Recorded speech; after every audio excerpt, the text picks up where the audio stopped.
monsieur, bonsoir. Je suis très heureuse de vous retrouver pour cette nouvelle édition. J'en profite pour vous dire qu'il nous manque à peine plus de 10 000 abonnés pour atteindre le million sur cette chaîne. Pensez donc à vous abonner vous-même si ce n'est pas encore fait. Et puis surtout, incitez vos amis à le faire pour accélérer la cadence. Cliquez aussi sur le petit pouce en l'air pour améliorer le référencement. Et puis surtout, écrivez-nous dans les commentaires juste en dessous.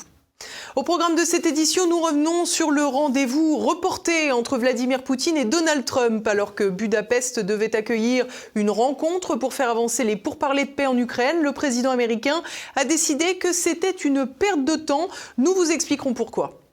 Ordre contre ordre, l'exécutif en France est complètement désaccordé, notamment sur la réforme des retraites, et Emmanuel Macron semble résolu à donner le rythme à son nouveau fusible, Sébastien Lecornu. Et puis nous reviendrons sur le procès du meurtre de la petite Lola, un drame qui met en lumière les victimes innocentes des inconséquences politiques.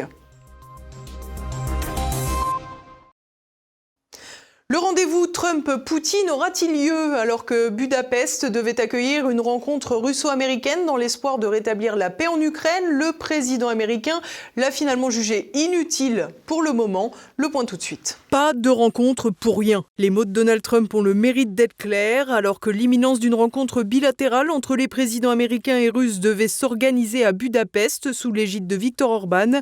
Le rendez-vous est désormais bien incertain. En effet, 2 mois après la rencontre à Anchorage qui n'aura pas abouti, Donald Trump a déclaré qu'il ne voulait pas perdre son temps. Pour Hervé Carrès, diplômé de l'école de guerre, ce n'est pas une surprise. Donald Trump, c'est un pragmatique qui ne veut pas faire des réunions internationales pour faire des photos et des déclarations vides de sens, contrairement aux Européens. Cela également signifie que les premiers contacts préparatoires entre Lavrov et puis Rubio n'ont pas laissé entendre qu'il y aurait des avancées significatives qui pourraient être faites à l'occasion de cette réunion. Donc les travaux préparatoires ou de négociation devraient se poursuivre de manière masquée. Les Russes, en l'état, veulent gagner du temps parce que le momentum militaire leur est favorable. Sur un plan économique, ils ont quelques difficultés, mais qui sont surtout dues à des problématiques internes, notamment le manque de main-d'œuvre. Et puis, ils sentent qu'en face, les alliés de l'Ukraine, et notamment sur le plan matériel, sont en train de s'épuiser financièrement et également sur le plan des moyens militaires qu'ils peuvent fournir à l'Ukraine. Et dans ce cadre, c'est un autre rendez-vous qui a pris l'eau. En effet, vendredi dernier, le président américain s'est entretenu avec Volodymyr Zelensky. Une rencontre qui se serait beaucoup moins bien passée que ce que les médias subventionnés l'auraient relaté. On pouvait néanmoins se douter de la fraîcheur des échanges en observant le président ukrainien sans mandat évoquer son espoir de recevoir les fameux missiles Tomahawk de la part de Washington. I'm realistic. Je suis réaliste. Comprendre, je vais m'asseoir dessus. En effet, tout porte à croire que Donald Trump n'a jamais eu l'intention de céder aux demandes de Zelensky en la matière. La fable des Tomahawk, qui avait très très peu de chances de déboucher, mais qui est révélatrice. En fait, les moyens pour frapper dans la profondeur reposent exclusivement sur des moyens qui sont ukrainiens en propre, c'est-à-dire des drones, qui sont des petits avions de tourisme qui sont bricolés et qui vont frapper dans la profondeur du territoire russe, mais avec des charges militaires qui sont très très faibles. Donc les Russes cherchent à gagner du temps, ils savent que leurs adversaires directs, les Ukrainiens, et puis indirects, les Européens, sont en train de s'épuiser. Ils maintiennent très probablement leur position lors des négociations, une position qui est assez radicale, c'est l'évacuation des forces ukrainiennes des oblasts qu'ils ont annexés. Et puis, évidemment, en face, les Ukrainiens, eux, ne veulent pas bouger, parce que politiquement, après 3 ans de guerre et 3 ans de sacrifice, ce sont des concessions qui seraient vécues comme une trahison en interne en Ukraine et qui pourraient conduire à des événements qui seraient assez violents, voire une guerre civile interne en Ukraine. Une situation complexe sur le plan national comme sur le plan international. Et dans ce cadre, l'Union européenne et tout particulièrement la France semble bien peu capable de faire évoluer vers la paix. À plus forte raison qu'une bonne part des dirigeants sont littéralement noyés dans un déni de réalité, à l'image de notre ministre des Affaires étrangères, Jean-Noël Barrot. Le régime de Vladimir Poutine est en échec militairement, politiquement et économiquement. Depuis 1000 jours, il n'a réussi qu'à conquérir qu'1% de la surface du territoire ukrainien. Son économie est à l'agonie, asphyxiée par l'effort de guerre en Ukraine, par les frappes ukrainiennes qui ont éteint 1/5 de la capacité de raffinage russe, et puis par les sanctions auxquelles Vladimir Poutine continue d'exposer son propre peuple. Face à ces discours déconnectés du réel et propices à l'escalade, la proposition de médiation de Viktor Orban résonnait comme une véritable aubaine pour les Européens. Viktor Orban agit en fonction des intérêts de son pays et également par extension des intérêts de l'Union européenne, puisqu'il considère que la politique internationale de l'Union européenne, et notamment sur cette guerre, est complètement mortifère, inefficace, à commencer par l'effet boomerang des sanctions européennes. Ce qui est clair, c'est qu'au plan international, de toute manière, l'Union européenne, c'est un objet géopolitique non identifié, donc qui n'est pas reconnu par les grandes nations. Dès qu'il y a des événements internationaux, Madame von der Leyen est méprisée. Donc il est clair que Viktor Orban a raison, dans la mesure où il a une vision claire et pragmatique des intérêts de son pays et par extension des intérêts de l'Union européenne. Il y a d'autres dirigeants européens qui ont également une position soit prudente, soit un petit peu alternative. Le Premier ministre de la Slovaquie, le Premier ministre espagnol, la Première ministre italienne, ce sont des pays également qui sont assez prudents, voire assez autonomes, qui ne s'alignent pas forcément avec les positions radicales et jusqu'au-boutistes de l'Union européenne. Une Union européenne qui semble toutefois de plus en plus fracturée, malgré la mise en avant médiatique des discours belliqueux d'Ursula von der Leyen, dont le nouvel objectif est désormais ni plus ni moins d'acquérir officiellement des compétences en matière de défense, un véritable laissez-passer pour la guerre. Emmanuel Macron n'a pas dit son dernier mot sur les retraites. Depuis un déplacement en Slovénie, le président a désavoué le Premier ministre qu'il vient de nommer sur la question. Explication de cette séquence entre manipulation et cynisme, Olivier Frère-Jacques. Ça n'est ni l'abrogation ni la suspension, c'est le décalage d'une échéance, qui est la prochaine échéance, celle des 63 ans au 1er janvier 2027, qu'il a décalée au 1er janvier 2028, avec un financement par des économies. Même à 1000 km de Paris, Emmanuel Macron parvient à agiter le débat en France. Depuis Ljubljana, en Slovénie, mardi, le président s'est immiscé publiquement dans le dossier sensible de la réforme des retraites, semant le doute sur les engagements pris par son Premier ministre, Sébastien Lecornu. Alors que ce dernier avait promis une suspension claire pour apaiser les socialistes et éviter une motion de censure, le chef de l'État a lui préféré parler d'un simple décalage dans le temps, niant toute abrogation ou suspension définitive. Cette intervention, prononcée lors d'une conférence de presse, illustre une volonté évidente d'Emmanuel Macron de garder la main sur un sujet qu'il considère comme central à son bilan, au risque de compliquer la tâche de son chef de gouvernement. Rappelons le contexte. Face à la menace d'une chute du gouvernement, Sébastien Lecornu avait fait une concession majeure lors de sa déclaration de politique générale le 14 octobre. Il s'engageait à suspendre la réforme de 2023, repoussant le relèvement de l'âge légal à 64 ans et l'augmentation des trimestres de cotisation. Cette promesse avait convaincu le Parti socialiste de ne pas voter la censure, permettant au gouvernement de survivre de justesse aux motions de censure du 16 octobre. Le PS avait ainsi rapidement crié à la victoire quand la France insoumise et le Rassemblement national criaient à la supercherie. Ce sur quoi le président pourrait leur avoir donné raison. Du côté du gouvernement, Sébastien Lecornu a réaffirmé sa détermination dans l'hémicycle, puis c'est le porte-parole du gouvernement, Maud Bréjon, qui a tenu la ligne du chef du gouvernement mercredi devant la presse. Mais l'engagement, il est très clair et j'en veux pour preuve qu'une lettre rectificative sera prise demain lors d'un nouveau Conseil des ministres pour inscrire dans le projet de loi initial cet engagement. Le président de la République, qui, lorsqu'il s'adresse hier, parle uniquement de la mesure d'âge, ne dit pas autre chose que le Premier ministre lorsqu'il répond aux questions au gouvernement hier. Un numéro de contorsionniste pour tenter de sauver la face. Or, les propos d'Emmanuel Macron ont semé le doute car il a également évoqué des perspectives de référendum sur les retraites, conditionnées à un accord social. Conditionnement évident puisqu'un référendum sur cette question ferait gagner sans aucun doute les détracteurs de la réforme, faisant de la question un véritable référendum pour ou contre Emmanuel Macron. L'épisode souligne une dynamique dans laquelle le président entend contrôler les actes de son Premier ministre, quitte à fragiliser l'équilibre précaire avec les socialistes. Un pari risqué car le président en fin de règne dispose d'une mince marge de manœuvre. Il semblerait néanmoins qu'il soit déterminé à jouer la montre, quitte à faire finalement sauter le soldat Lecornu.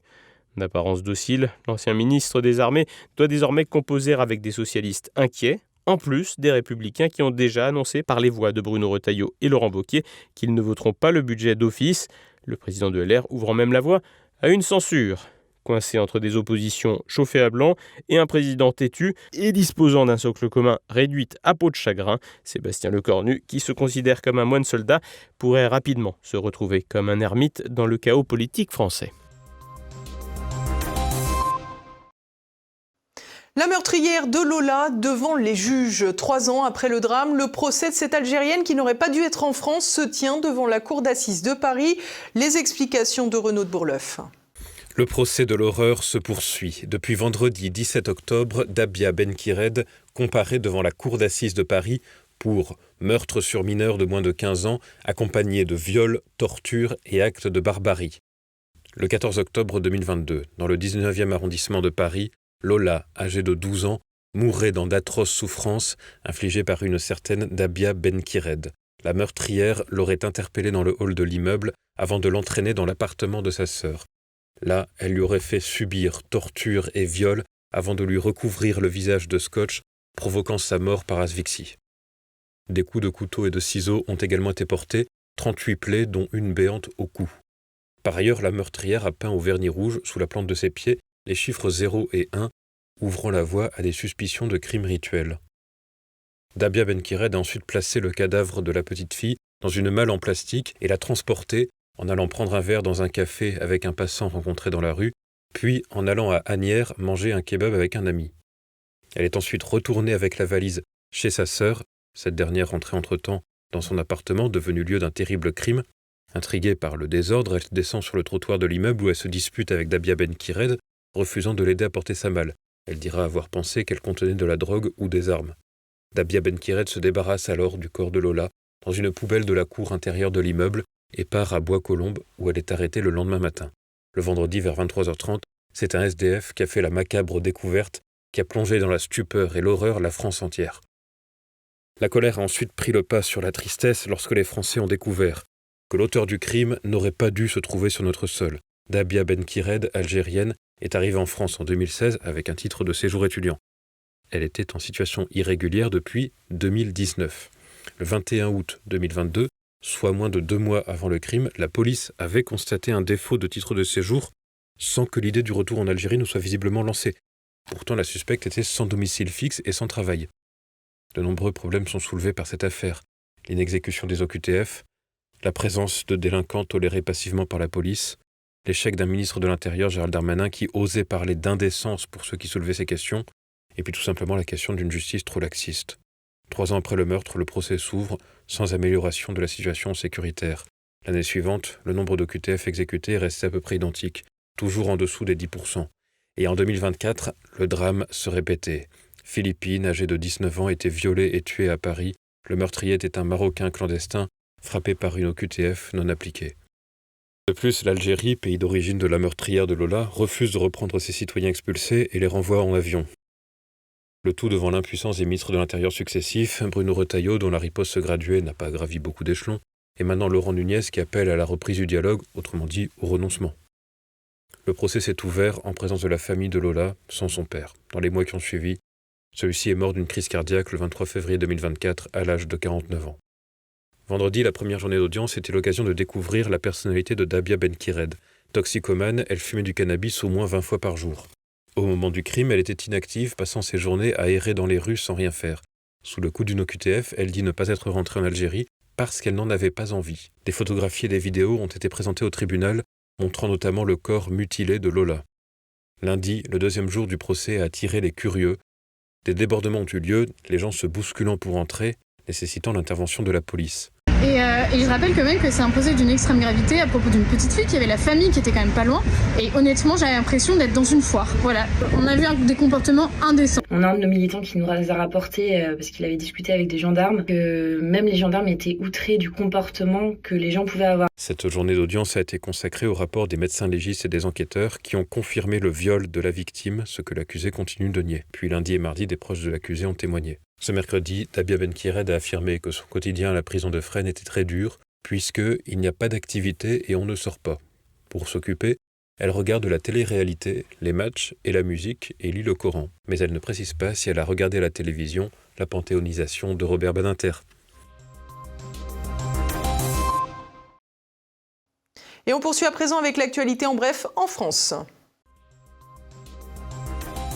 Une détention à caractère exceptionnel. Depuis mardi, Nicolas Sarkozy est incarcéré à la prison de la Santé à Paris. 2 officiers de sécurité sont installés dans une cellule voisine. Une information confirmée mercredi matin par le ministre de l'Intérieur, Laurent Nunez, qui estime que l'ancien président a droit à cette protection eu égard aux menaces qui pèsent sur lui.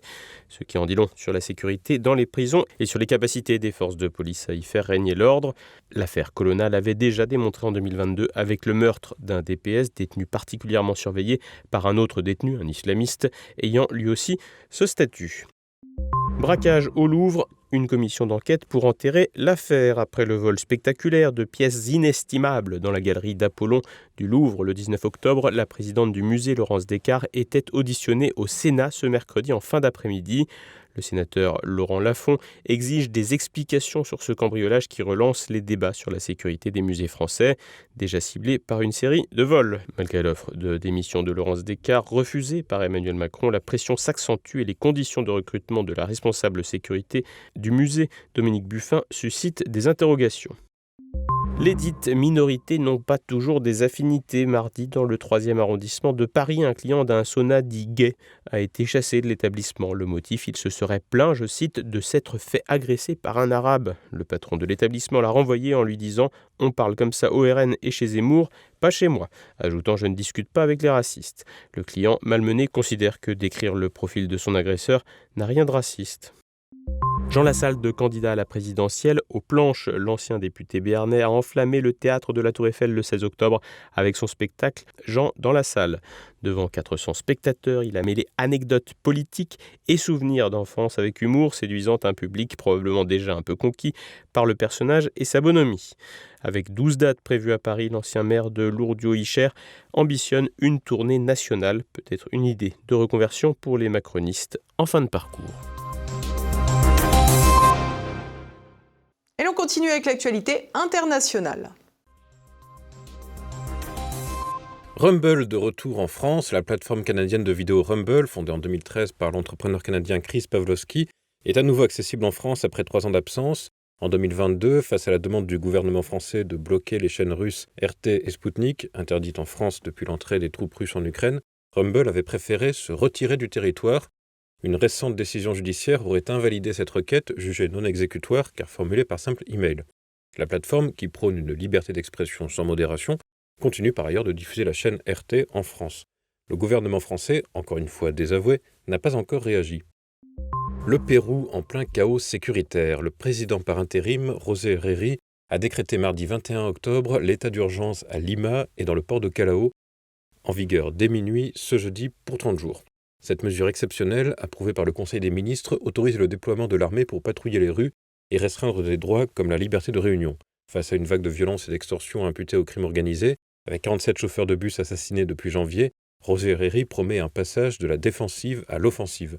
Première action majeure depuis sa prise de pouvoir le 10 octobre, après la destitution de Dina Boluarte, elle répond à l'insécurité qui hante les Péruviens. Des manifestations récentes, causant 1 mort et plus de 200 blessés, ont accéléré cette décision, déjà partiellement appliquée à Lima entre mars et juillet, à la suite de l'assassinat du chanteur Paul Flores. Après les Anglais, les Irlandais refusent de voir leurs hôtels utilisés pour les clandestins. Mardi soir, à Sagard, dans l'agglomération de Dublin, une manifestation a eu lieu devant un hôtel réquisitionné par le gouvernement pour loger des demandeurs d'asile. Un mouvement de colère après l'agression sexuelle d'une fillette de 10 ans. Le suspect, mis en examen, est un clandestin roumain de 26 ans. Lors de la manifestation rassemblant plusieurs centaines de personnes, 300 agents ont été déployés, 6 manifestants ont été arrêtés. Les scandales liés à l'immigration se multiplient en Irlande. Une semaine plus tôt, un Ukrainien de 17 ans a été mortellement poignardé dans un centre d'accueil pour mineurs isolés par un Somalien. Même mort, Jeffrey Epstein continue de faire parler de lui. Mardi, un livre posthume de Virginia Giuffre, intitulé Nobody's Girl, littéralement la fille de personne, est paru. Virginia Giuffre, morte suicidée en avril dernier, avait été l'esclave sexuelle de l'homme d'affaires américain Jeffrey Epstein. Ce sont ces témoignages qui ont dévoilé les horreurs du clan Epstein. Son livre posthume éclabousse aussi la famille royale britannique. Virginia Giuffre raconte comment Jeffrey Epstein l'a présenté au prince Andrew, fils de la reine Elisabeth II et frère de l'actuel roi Charles III. Et voilà, on approche de la fin de cette édition. Ce soir, à partir de 21h, TV Liberté lance l'alerte générale pour la première de cette toute nouvelle émission animée par Nicolas Vidal et Alexis Poulain. Des débats d'actualité avec l'économiste Marc Toiti. Au programme, le cambriolage du Louvre et l'incarcération de Nicolas Sarkozy. N'est-ce pas là la preuve, finalement, Marc Toiti, que le président a réussi à désintoxiquer la France de sa dépendance à la prospérité? C'est très bon ça, ouais. Eh bien, cher ami, vous avez tout à fait raison. Je pense qu'effectivement, la décroissance, c'est l'avenir de la France. Voilà, bravo. Parce qu'il faut que Également au programme aujourd'hui passé-présent, Guillaume Fiquet reçoit Antoine Delacoste pour évoquer l'enjeu géopolitique iranien des Perses au Mollah. Demain, jeudi, dès 7h, découvrez un nouveau Zoom avec le journaliste Arnaud Folk. Il présente le 3e opus d'Histoire interdite des hors-séries de Valeurs actuelles. C'est à présent la fin de cette édition. Merci à tous pour votre fidélité. Rendez-vous demain, même lieu, même heure, mais avec Olivier Frère Jacques. En attendant, portez-vous bien. Bonsoir.